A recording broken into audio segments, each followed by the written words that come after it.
Well, thank you very much. It's an honor to have President Zelensky of Ukraine, and we've been working very hard, very close. So we've actually known each other for a long time. We've been dealing with each other for a long time, and very well.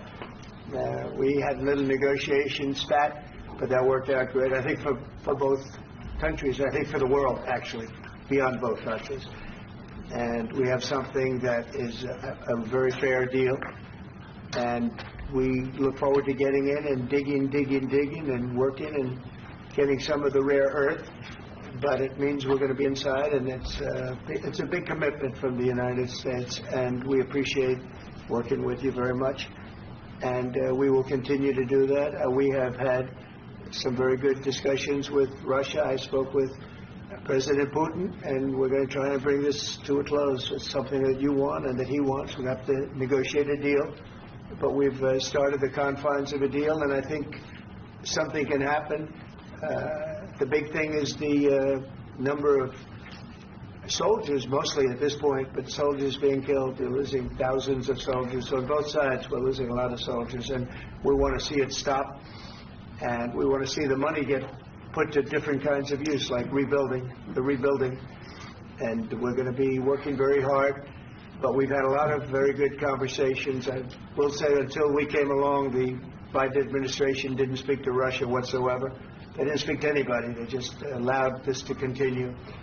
And I will say that, I'll say in front of you, you've heard me say it 1,000 times, if I were president, this war would have never happened. We would have had a deal negotiated for you without having to go through what you've gone through. But your soldiers have been unbelievably brave. We've given them great equipment, but somebody has to use the equipment. They've been unbelievably brave, and we give them great credit. This was supposed to be over very quickly, and here we are 3 years later. So I give tremendous credit to your generals and your soldiers and yourself in the sense that it's been very hard fighting, very tough fighting. They're great fighters. And you have to be very proud of them from that standpoint. But now we want to get it over with. It's enough, right? We want to get it over with. So it's an honor to have you here. Thank you very much for coming. We're going to sign the agreement at the conference in the East Room in a little while, right after lunch. And we'll be having lunch together. We're also discussing some other things. And we appreciate everybody being here. It's somewhat of an exciting moment, but the really exciting moment is when we when they stop the shooting and we end up with the deal. And I think we're fairly close to getting that, and an honor to have you. And please, I'd like to say something. No, thanks so much, Mr. President. Thank you for the invitation. And really, I hope that this first document, will be first step to real security guarantees for Ukraine, our people, our children. I really count on it.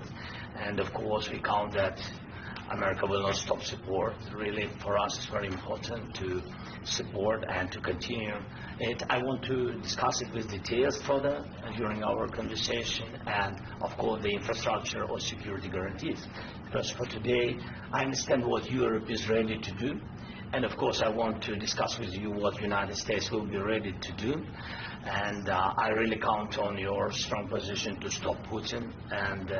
And you said that enough with the war. I think that is very important then to say these words to Putin at the very beginning of war, because he is a killer and terrorist. But I hope that together we can stop him. But for us, it's very important to, to save our country, our values, our freedom and democracy, and of course, no compromises with the killer about our territories, but it will be later. And of course, what I wanted, we spoke about it by phone with you about the drones production. We have very good drones production. I think the best one in the world for today because of the war.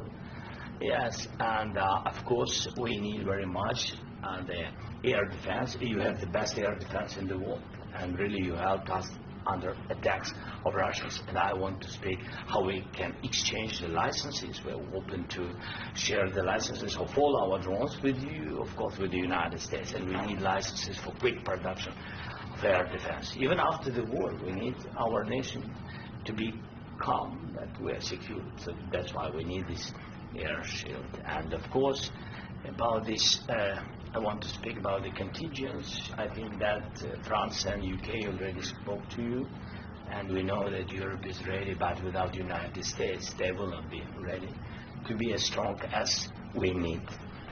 And the last point, last not least, about exchange, about our people and children. And you know that these crazy Russians, that they stolen 20,000 of children, Ukrainian children. They changed their names, they changed their families, relatives, and now they're in Russia. We want to bring them back, and really it's a big dream, task, and goal for me, and our warriors.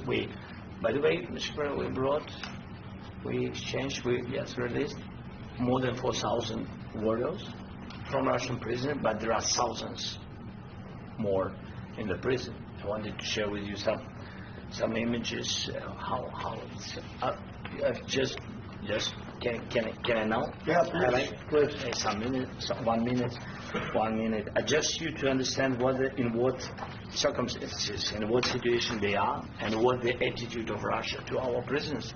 That guys, just you before and after. And you see before and after, just you to understand. Now thousands of such guys, ladies and men, there, and that, so they don't eat, they beat them, and they, it's a lot of bad things. So out of, even during the war, there are rules. Everybody knows there are rules during the war. These guys, they don't have any rules. You see that 50, 60 kilograms left, and a lot of such things. And I didn't want to show you what the changes with images of children, because I will share with you. And I mean, it's looking tragic. Yeah, that's tough stuff. I wanted very much to give you, and you see. Yeah. This is pastor, by the way. They stolen pastors, because it's not Russian church. They stolen pastors and moved pastors to the prison. At the end of last year, we brought 3 pastors, and we could exchange them. And this is pastor, you see. Yeah, that's tough. Yeah. So I mean, this I wanted to show you, and this. So thank you very much. We want to get that ended, right? Yeah. Of course, we will. And I think we will. And we have to, of course. Do you have any questions, please? Thank you, Mr. President. With how much money is the U.S. going to put into the fund that is being created today, and how does this provide long-term security for Ukraine? Well, we don't know exactly how much, because we're going to be putting some money in a fund that we're going to get from the raw earth that we're going to be taking and sharing in terms of revenue. So it's going to be a lot of money will be made from the sale and from the use of raw earth. And as you know, our country doesn't have much raw earth. We have a lot of oil and gas, but we don't have a lot of the raw earth. And what we do have is protected by the environmentalists, but that can be unprotected. But still, it's not very much. They have among the best in the world in terms of raw earth. So we're going to be using that, using it for all of the things we do, including AI, and including weapons and the military, and it's really going to very much satisfy our needs. So it's something that just worked out really well. We have a lot of oil, and we have a lot of gas, we have a lot, but we don't have raw earth. So this has just about every component of the raw earth that we need for computers, for all of the things we do.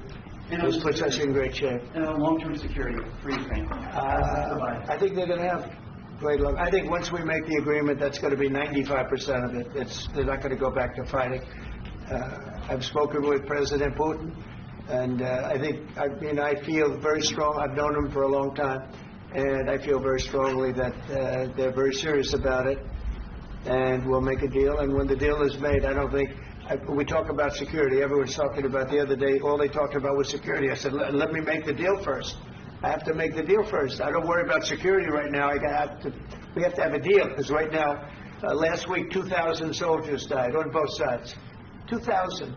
And they're losing 1,000, 2,000, 3,000 a week. So as we sit here and we talk, people are getting shot and dying on the battlefield. And, they're not American soldiers, but they're Russian soldiers and they're Ukrainian soldiers, and we want to be able to stop it. And we want to be able also to spend money on other things. We don't want to. This is a tremendous amount of money, and what the Biden administration did was terrible. They were giving money, but they had no security on the money. Europe, as you know, gave much less money, but they had security. It was in the form of a loan. They get their money back, and we didn't. And now, at least we're protected because the American taxpayer has to be protected too. But this is an incredible agreement for Ukraine because we have a big investment in their country now, and what they have, very few people have. And we're able to really go forward with very, very high-tech things and many other things, including weaponry that we're going to use in many locations, but that we need for our country. This allows us to do that.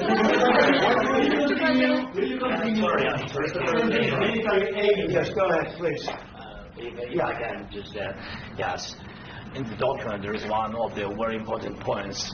If we speak about business and investment, we never had LNG terminals in Ukraine. This document will open. I mean, the next document, but anyway, here we see in the framework, we see a really good deal for this. LNG terminals for us is very important, and I think for security of European continent. We have the biggest storage, gas storage. We have the biggest in Europe. Yes. Yes, and we can use it. Use it for LNG. Use it for LNG, and we will do it. And really, we can help Europe because Europe really helped. President Trump said that they made less support, but they are our friends and they are our very supportive partners. They really gave a lot, Mr. President.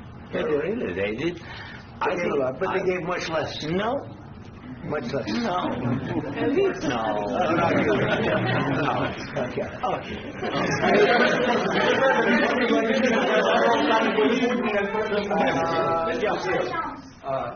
Mr. President Trump, you have repeatedly called the deal with Ukraine as a historical one. And as a President of the United States, you make historical decisions in other issues which affect America and other world. So what place in the world history do you want to take? And do you associate yourself with any famous historical figures? Yeah, I'd say George Washington, Abraham Lincoln. I would say I'm far superior to George Washington and Abraham Lincoln. Now, you know I'm only kidding, right? Because when I say that, the fake news is going to go wild. They're going to say he considers himself to be better than Washington. But you never know. You never know. I don't compare myself to anybody. I'm here to do a job. We've had a great 35 days or whatever it might be, a month, a little more than a month. We've accomplished tremendous amounts. Not only this would be a very great achievement if we could get the war stopped and get them back to normalization. I think that's going to happen. We've had very good talks on both sides, as you know. But I think we've done a very good job, just generally. If you look at all of the things we've done in 30 days, they're saying there's never been a opening for a president. The first month, there's never been a first month like we've had. And this is one of the very important things. This, to me, is one of the most important things because we have tremendous death taking place as we speak. And I don't want to have that. You know, think of the parents. Think of whether they're in Russia or Ukraine. Think of the parents of all these people being killed needlessly. They came to our territory. Should have never started. This would have, if I were president, this would have never started. Mr. President, will you continue sending military aid to Ukraine after the U.S. signs this agreement with Ukraine? Yeah, we're going to continue. President Zelensky, do you feel like the U.S. is on your side? That the President Trump is on your side at this moment? What do you think? He wants to know, do you think that, sort of a stupid question. I guess we wouldn't be here if I wasn't. I think that the United States on our side from the very beginning of occupation, and I think that President Trump on our side, and of course, I'm sure that the United States President will not stop support. This is crucial for us. It's important for us. Yes. And Putin, the president speaks about the people and the soldiers which are dying, but they came to our territory, they came to our land. They began this war, and they have to stop. And I think this is the question, with really the most important question. Can President Trump, I hope yes, with some other allies, to stop Putin withdraw these enemies, our enemy, withdraw these troops from our land? And I think that you asked about the history. I think that if President, or when, he will stop Putin, if President Trump will bring peace to our country, I think he will be on this wall. Okay? We've had very, very good talks. President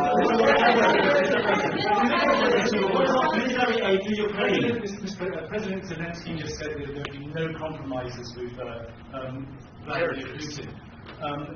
I just wanted to ask both of you. Firstly, are there compromises that you think that President Zelensky is going to have to make? And President Zelensky, is there anything that you might be thinking you may be able to offer or bring to the table, for example, elections? Thank you.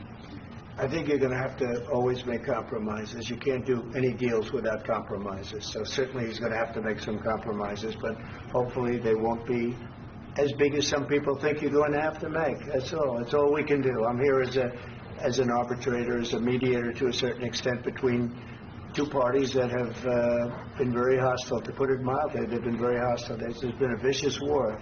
There's been a vicious war. You know, it's a very level battlefield, and those bullets go out, and as I've said many times, we were talking about it with Pete, many times the only thing stopping those bullets is a human body. And in the case we're talking about, generally young human bodies are stopping a lot of bullets.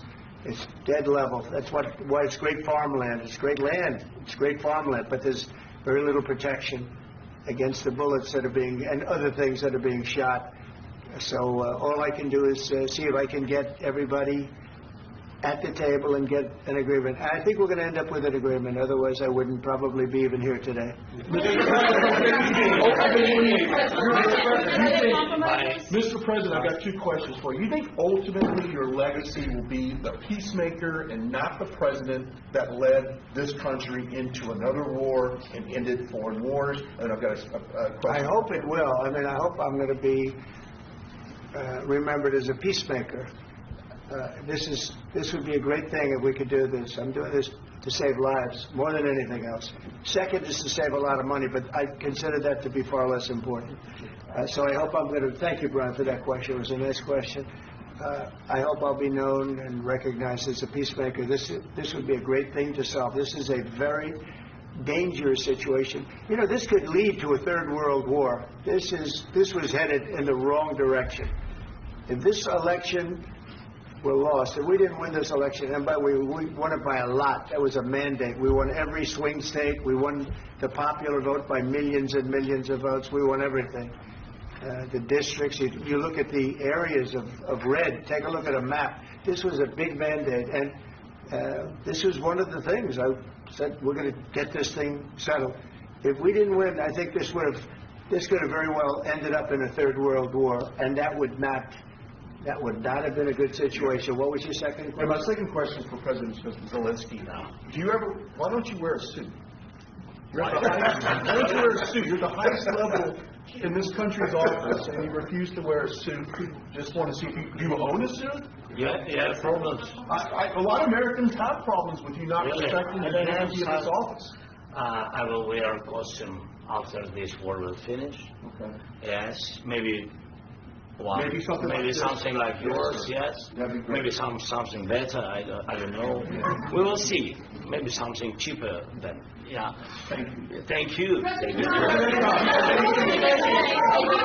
President Trump. You said yesterday because are you going to send more arms to Ukraine in case there's no peace? Yeah, we're going to have arms to Ukraine, yeah, sure. Hopefully I won't have to send very much because hopefully we're going to have it finished. We're looking forward to finishing this quickly. We're not looking forward to sending a lot of arms. We're looking forward to getting the war finished so we can do other things.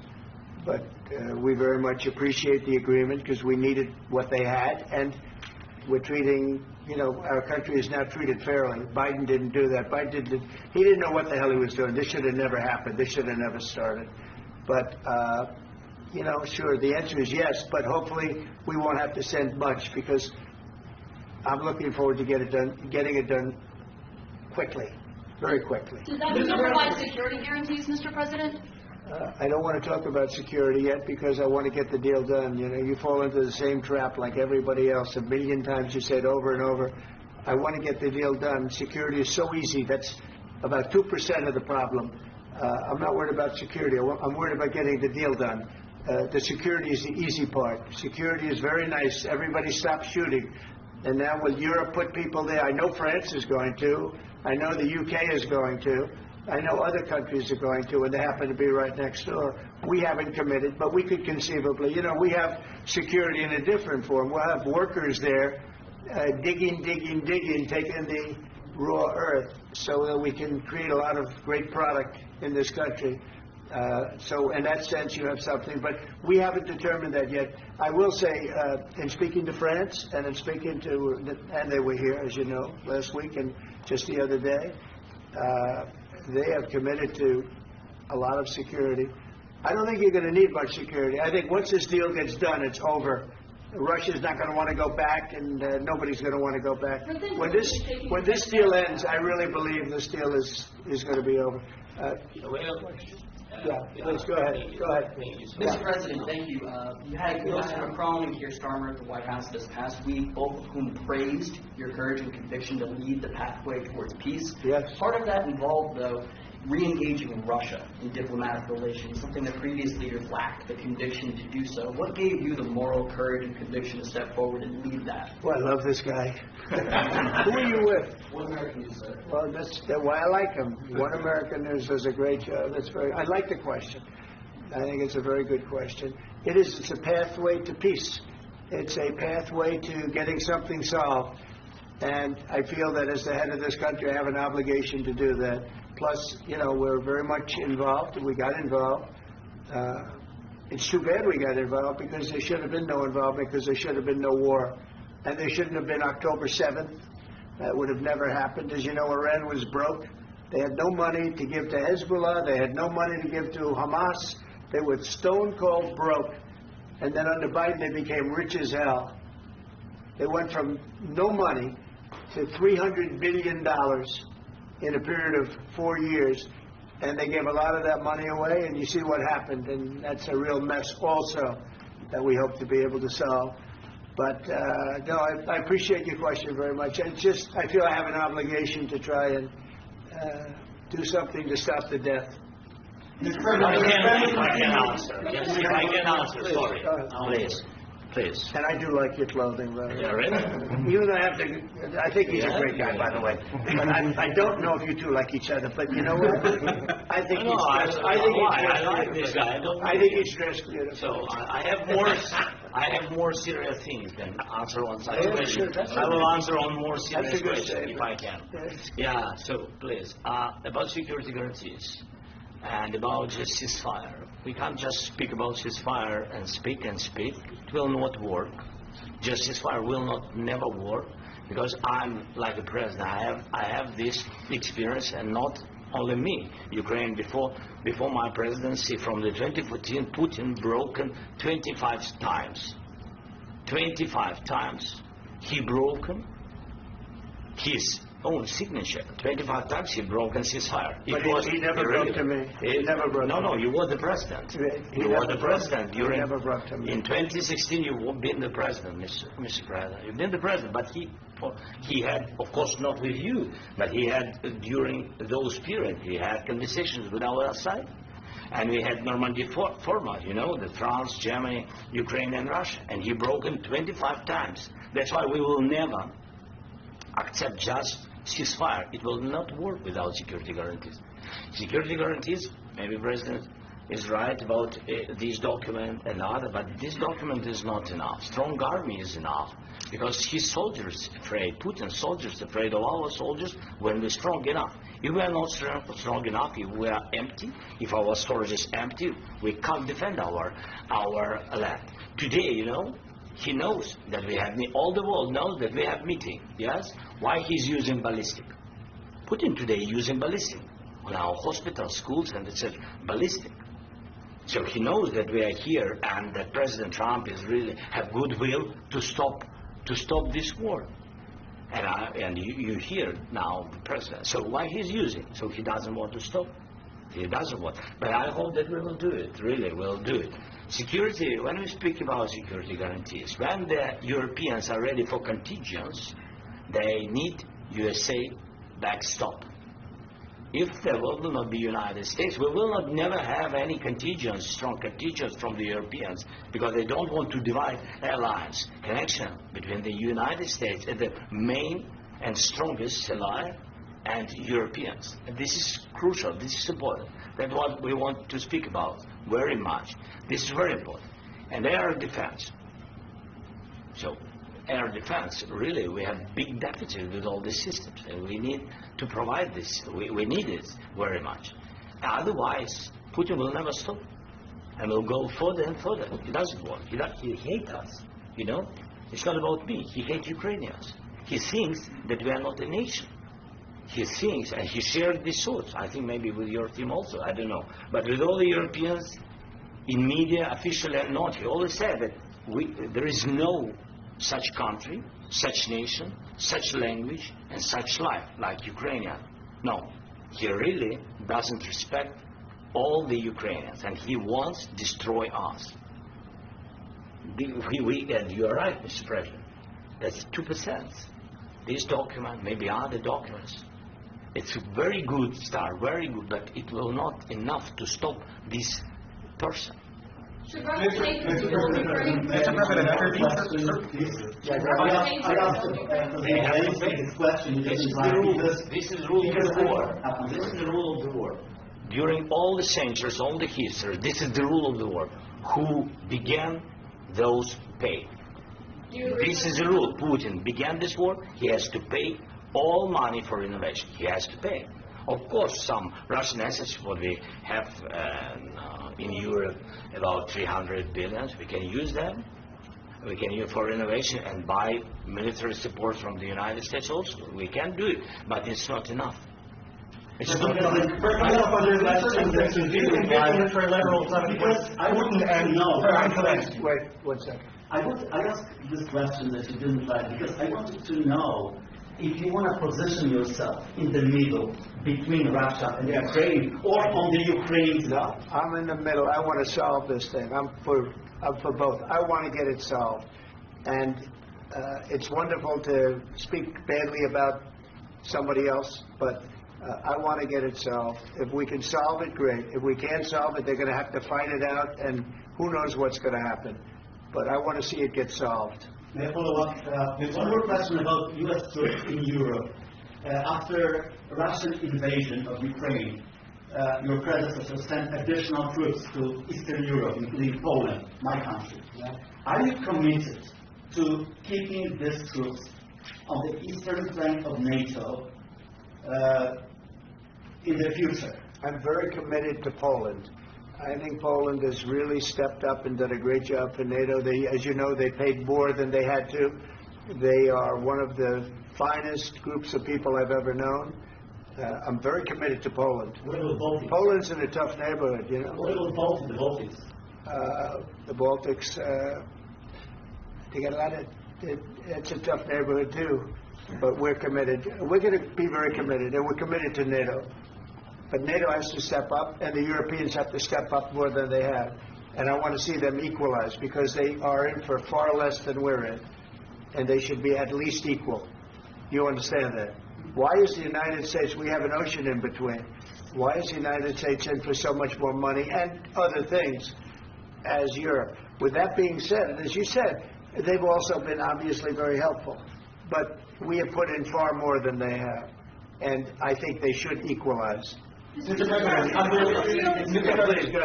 the agreement again today, what changed between the first time that Secretary Bessent gave President Zelensky the agreement and today for the signing? We made a deal. So What was that?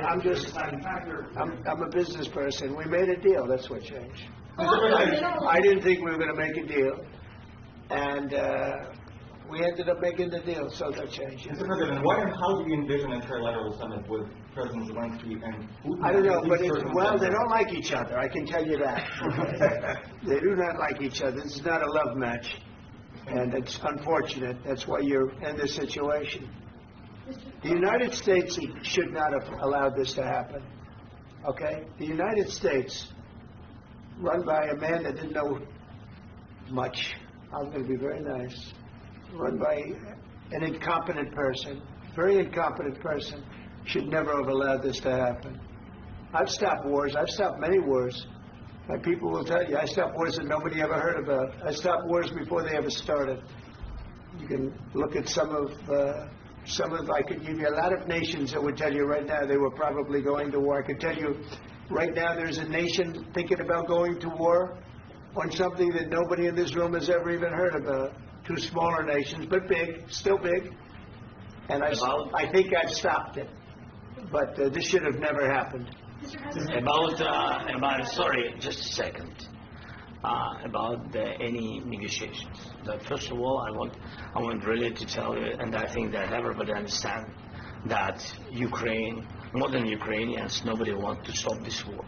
But at the future, any negotiations, it's understandable that two sides of the war, not Russia and the United States, because this is not the war between Russia and the United States. This is war of Russia against Ukraine and Ukrainian people. So these two sides will be at the will be at the negotiation table. Then of course United States, like the strongest partner of the Ukraine, and of course Europe. I think Europe is very important. I want to speak about it with the President. Yes, Europe is very important for us because we really defend Europe for today. All Europeans really recognize that we are defending life and they have real life and our people are dying. That's why they helped us. And also it's about the NATO. Yes, between, like the President said, you have big, nice ocean. Yes, between us. But if we will not stay, Russia will go further to Baltics and to Poland, by the way. But first to the Baltics. It's understandable for them because they've been in the USSR. You know, they've been one of the republics of the USSR, and Putin wants to bring them back to his empire. It's a fact. And when he will go there, if we will not stay, you will fight. Your American soldiers. It doesn't matter. Do you have ocean or not? Your soldiers will fight. Mr. President, would you be willing to visit Ukraine, maybe Kiev or Odessa, which is going to be a third year of the Black Sea? It was my question. I'm sorry. I don't want to talk about Odessa now. Let's not talk about Odessa. I want to talk about making a deal, getting peace. We don't have to talk about Odessa, but a lot of cities have been destroyed. A lot of cities that are not recognizable. There's not a building standing. No. And a lot of things Mr. President, you have to come and to look. No. We have very good cities. Yes, a lot of things have been destroyed, but mostly cities alive, and people work, and children go to school. Sometimes it's very difficult. Sometimes closer to front line, children have to go to underground schools or online. But we live. Ukraine is fighting, and Ukraine lives. This is very important. And maybe it's Putin is sharing this information that he destroyed us. And he lost 700,000 people, 700,000 soldiers. He lost everything. Yes. So. Mr. President, one more. Please, go ahead. When did you last speak with President Putin? And what did he say? A couple of days ago. And what did he tell you that gave you the assurance that he wanted peace? Well, that's what I do. My whole life is deals. I know pretty good. And I've known him for a long time. I've dealt with him for a long time. He had to suffer through the Russia hoax. You know, Russia was a hoax. It was all Biden. It was nothing to do with him. So he had to suffer through that, and he was able to do that. I think that he wants to make a deal, and he'd like to see it end. That's all I do. That's what I do. My whole life, that's what I do is make deals. And I'm in the middle of a mess because this is a real mess. It's a very dangerous one. If this doesn't get solved now, it's not going to get solved for a long time. So I hope we're going to get it solved. In the back, please. Thank you, Mr. President. Prime Minister Starmer claimed repeatedly that his government believes in free speech and does not engage in censorship. But his country's government arrests people for memes and thought crimes, and even more worrisome is pressuring American companies to censor Americans on its behalf. How can he be a reliable, trustworthy partner when he says things that are demonstrably false on such an important topic? Well, we actually spoke to him about that yesterday, and we thought they took it very, very much too far. JD was very strong on it. So was I. So was Marco, and we've been speaking to him about it. Marco, would you like to say something about that? We have concerns, obviously, with the conduct of various, particularly as it impacts Americans. And there's real concern that American speech, which is online, could fall into the hands of British or any country's jurisdiction. And so this is a point the Vice President made at Munich, and I think it's a very compelling one, that what unites us with Europe, as much as anything else, is these shared values, and one of them being free speech. And so if Americans are threatened by it, we're going to need to take action in that regard. It's actually a very important question. We spoke about this in detail with the Prime Minister, the Foreign Secretary, and others at lunch yesterday, and I know that Secretary of Commerce Lutnick followed up in private meetings last night. This is really important. We believe Americans have the right to speak their mind, even if we in this room disagree with them. They have the right to speak their mind in the public square, which is often online these days, and we're going to defend that right as it pertains to American companies and American citizens vigorously if we have to. I do think that under the President's leadership, we're going to find common ground with our friends in the UK on this question, but it remains to be seen. The principle that will guide us is we believe in free speech in this country, and we'll fight for it for American citizens. Mr. President, on the deal, is there any other oil and gas component for the deal? Is it all A little bit. We'll see. On LNG? But we're not really looking for that so much. We got a lot. We have more than anybody in the world, by far. So, no, we're not talking about it too much, but a little bit. I think it affects also, but for the most part, no. And, sir, is there any agreement from Ukraine to purchase U.S. LNG as part of the deal? Or is that on the table at all? No, we don't need that. I just wanted to ask you about, you just mentioned that you've spoken to Vladimir Putin a couple of days ago. Just to be clear, that's a new call, not the one I've spoken to him on numerous occasions. Okay. And how was the latest call? What did you discuss? How did it go? Are you serious with that question? It went well. I think we're going to have a deal. On the minerals, Mr. President, some of those minerals are in the east of Ukraine, not far from the front lines and in areas that Russia has occupied. Will you direct President Putin to withdraw his forces from those areas if there's U.S. interest? Well, we'll take a look at the time. We have a lot of area. It's a very big area we're talking about, so we'll take a look. I'll study that, and I'll see. And who would protect those minerals if they are U.S. interests? Would that be Ukrainian? They'll be protected. The agreement will protect them. The agreement, yeah, we're signing an agreement. But what if Russia tries to invade or there's Russian aggression in their spot? I just told you I don't think that's going to happen. And if that were going to happen, I wouldn't make a deal. If I thought that was going to happen, I wouldn't make a deal. Some people may wonder why. You ought to focus on CNN on survival. Not asking me these ridiculous questions. Focus on surviving, because CNN's got such low ratings. I don't think they're going to survive. Let's go. I already mentioned Poland. Poland was under Russian control for decades after the Second World War.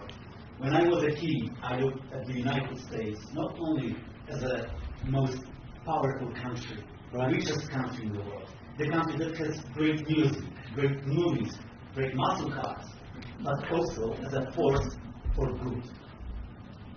And now I'm talking with my friends in Poland, and they are worried that you align yourself too much with Putin. What's your message for them? Well, if I didn't align myself with both of them, you'd never have a deal. You want me to say really terrible things about Putin and then say, "Hi, Vladimir, how are we doing on the deal?" It doesn't work that way. I'm not aligned with Putin. I'm not aligned with anybody. I'm aligned with the United States of America and for the good of the world. I'm aligned with the world, and I want to get this thing over with. You see the hatred he's got for Putin. It's very tough for me to make a deal with that kind of hate. He's got tremendous hatred, and I understand that, but I can tell you the other side isn't exactly in love with, him either. So it's not a question of alignment. I'm aligned with the world. I want to get the thing set. I'm aligned with Europe. I want to see if we can get this thing done. You want me to be tough? I could be tougher than any human being you've ever seen. I'd be so tough. But you're never going to get a deal that way, so that's the way it goes. All right, one more question. Hey, I would respond to this. So look, for 4 years in the United States of America, we had a president who stood up at press conferences and talked tough about Vladimir Putin, and then Putin invaded Ukraine and destroyed a significant chunk of the country.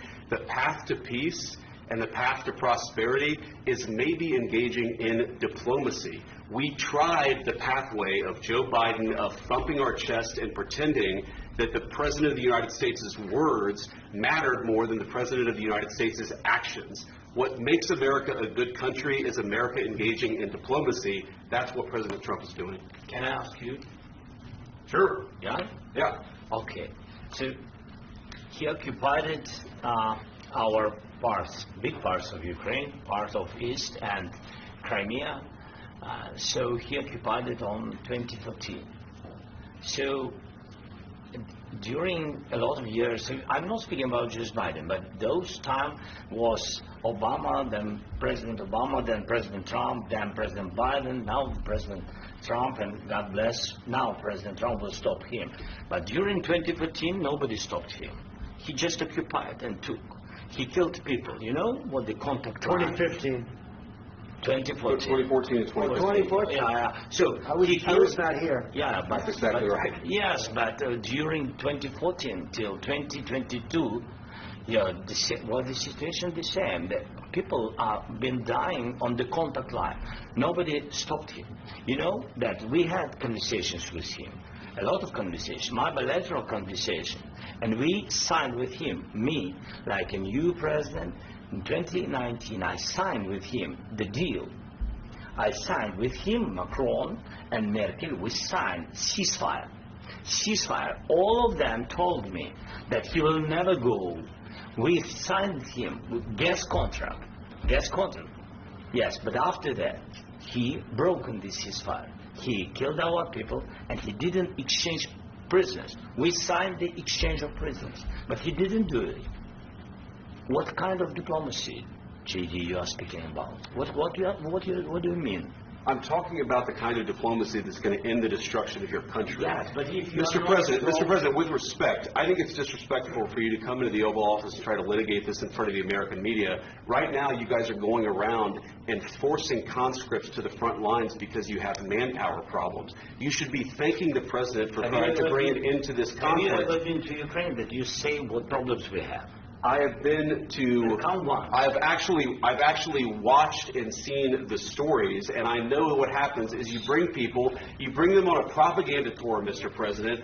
Do you disagree that you've had problems bringing people into your military? And do you think that it's respectful to come to the Oval Office of the United States of America and attack the administration that is trying to prevent the destruction of your country? A lot of questions. Let's start from the beginning. Sure. First of all, during the war, everybody has problems. Even you, but you have nice ocean and don't feel now, but you will feel it in the future. God bless. You don't know that. God bless. You don't God know bless. that. You will not have the war. Don't tell us what we're going to feel. We're trying to solve a problem. Don't tell us what we're going to feel. I'm not telling you. Because you're in no position to dictate that. That's exactly what you're doing. You're in no position to dictate what we're going to feel. We're going to feel very good. We're going to feel very good and very strong. You will feel influence. You're right now not in a very good position. You've allowed yourself to be in a very bad position, and he happens to be right about it. From the very beginning of the war. You're not in a good position. You don't have the cards right now. With us, you start having cards. Right now, you don't. You're playing cards. You're playing cards. You're gambling with the lives of millions of people. You're gambling with World War III. You're gambling with World War III. And what you're doing is very disrespectful to the country, this country, that's backed you far more than a lot of people said they should have. Have you said thank you once? This entire meeting? No, in this entire meeting, you said thank you. You went to Pennsylvania and campaigned for the opposition in October. Offer some words of appreciation for the United States of America and the president who's trying to save your country.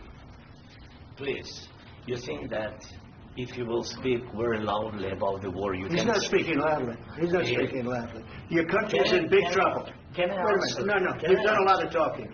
Your country is in big trouble. I know. You're not I winning. know. You're not winning this. You have a damn good chance of coming out okay because of us. Mr. President, we are staying in our country, staying strong from the very beginning of the war. We've been alone, and we are thankful. I said thanks You haven't in been this alone. cabinet. You and haven't not been only alone. in this We cabinet. gave you, I through this said stupid thank you. president, $350 billion.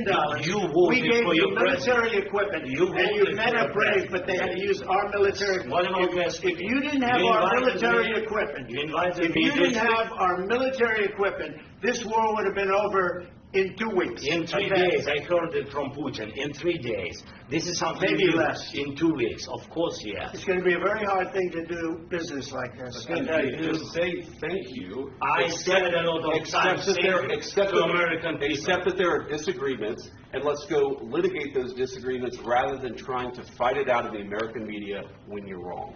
We know that you're wrong. But you see, I think it's good for the American people to see what's going on. I understand, sir. I think it's very I understand. important. That's why I kept this going so long. You have to be thankful.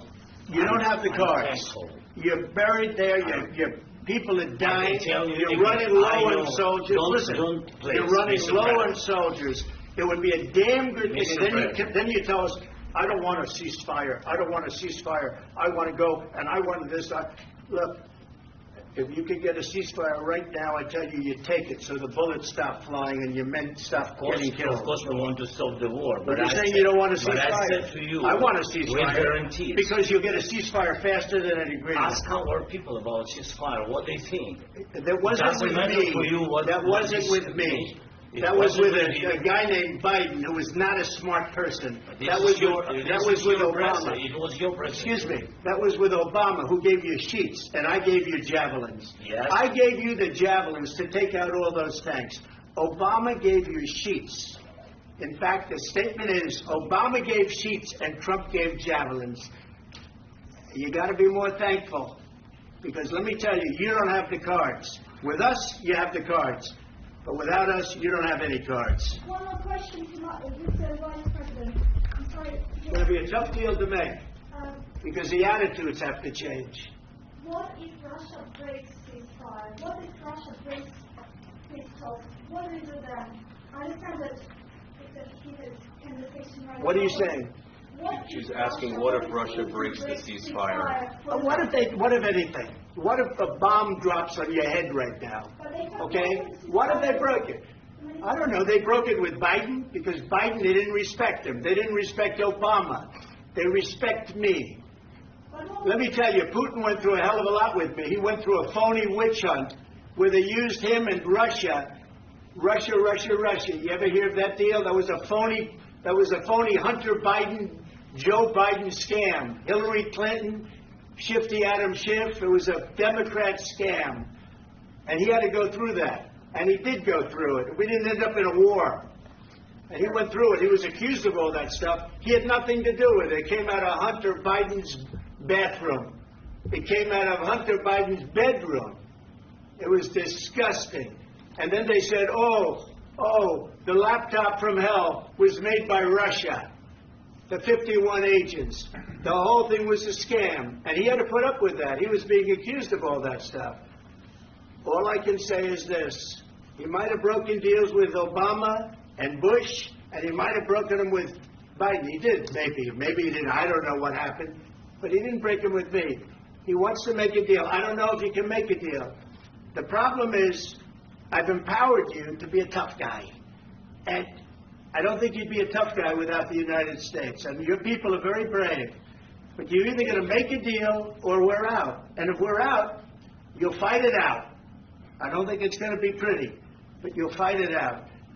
But you don't have the cards. But once we sign that deal, you're in a much better position. But you're not acting at all thankful. And that's not a nice thing. I'll be honest, that's not a nice thing. All right, I think we've seen enough. What do you think? Huh? This is going to be great television, I will say that. We'll see what we can do about putting it I need the back of We'll see. I don't know.